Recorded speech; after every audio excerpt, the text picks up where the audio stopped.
It's no surprise to anyone at this point that Cyberpunk 2077 was released in an abysmally unfinished state. With numerous retailers offering refunds on the game, it's a wonder how CD Projekt Red ever expected to get away with their actions. They built up so much hype in the 8 years since its announcement that expecting anything less than the extreme backlash they received is unimaginable. But we all know that. I've seen plenty of reviews where they say the game would be incredible if they just managed to iron out these bugs, something that I'm confident CDPR will eventually do.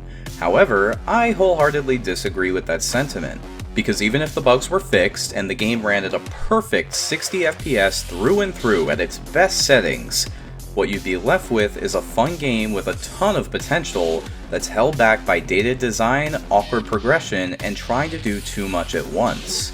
Don't get me wrong, Cyberpunk is an impressive game in terms of scope, scale, and ambition. At its best, it's a stellar mix of Fallout, Watch Dogs, and Grand Theft Auto. Night City is massive and full of things to do. There's a ton of variety in how you build your character, and the story can be a blast. But for every one of those elements, there's something that takes away from the experience right around the corner.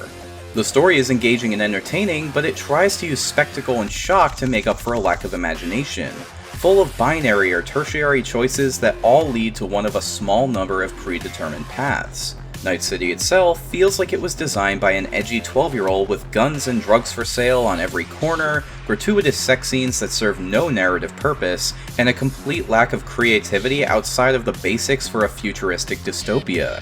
And while that would be fine if Night City's various gigs and encounters were more entertaining, or the environments interesting and fun to explore, the game fails to give the player much direction or reason to want to progress. Luckily, the characters are well written, especially the main partners you'll have with you for the ride. Panam, Jackie, Dexter Deshawn, they're all great and well performed. Even Keanu Reeves' Johnny Silverhand, while a completely irredeemable prick from start to finish, kinda grew on me by the end to the point where it felt like a love-hate relationship rather than a hate-hate one. As far as the gameplay goes, the shooting is fun, but the weapon choice is almost entirely about the types of weapon and their DPS, and once you find something powerful, enemies become an absolute joke. Melee is an option, but it's incredibly awkward in first person and doesn't offer many benefits that aren't better taken care of with a shotgun. The world is massive, but most of the gigs are rinse and repeat stealth combat encounters. The driving can also be a chore.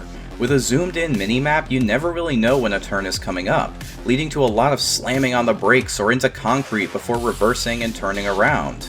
Even if you do see the turn coming, the controls are so stiff that it might not matter anyway. A lot of this frustration could have been solved with a GPS marker on the road, but for some inexplicable reason that feature is exclusively relegated to the racing missions. The worst of it all is the stealth. I chose to go for an intelligence engineering build, meaning that I could craft and upgrade weapons or hack my way into different locations. While it was cool to see the different dialogue options offered to me due to my background in skills, the skills themselves weren't all that useful. Crafting doesn't mean much when ingredients are incredibly rare and you can always find more powerful weapons lying on the ground with dead bodies. Hacking can be fun, but often ends in frustration since enemies are alerted to your presence upon being hacked, made even worse when the game commits the cardinal sin of stealth, having all enemies know your exact location the second one of them notices you, combined with them never losing sight of you until they're dead. No hiding, very few opportunities to take out enemies with silenced weapons, and close-range stealth is entirely handled by the typical sneak up and grab option. So while it could be fun to spread demon hacks into enemies one by one until an area is clear, the high risk isn't worth the effort since going in and blasting with a pulse rifle gets the job done in 1/10 of the time. When it comes down to it, Cyberpunk 2077 is not a bad game. There's a lot to love here, and when it's fixed, I can definitely recommend it to anyone who's a fan of Bethesda-style games or GTA. It just lacked the direction necessary to make for a truly special or unique experience.